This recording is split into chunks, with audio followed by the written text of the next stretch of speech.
In this video, I will show you how to disable live voicemail on iPhone. Apple has enabled live voicemail by default on iPhones running with iOS 18. If you are looking to turn off live voicemail on iPhone, then just follow these steps. First, open Settings app on your iPhone. Now scroll all the way down and tap Apps.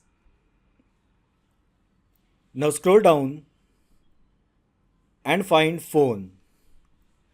Now tap on Phone application to open. Now scroll down and here you will find an option Live Voicemail, which is enabled at the moment. Tap on Live Voicemail and here you will find option Live Voicemail with toggle button. Just toggle Live Voicemail option to off to disable Live Voicemail feature. So that is how you can disable live voicemail feature on iPhone. If you find the video helpful, then like the video, share with your friends and subscribe to my channel. Thanks for watching and I will see you in the next video.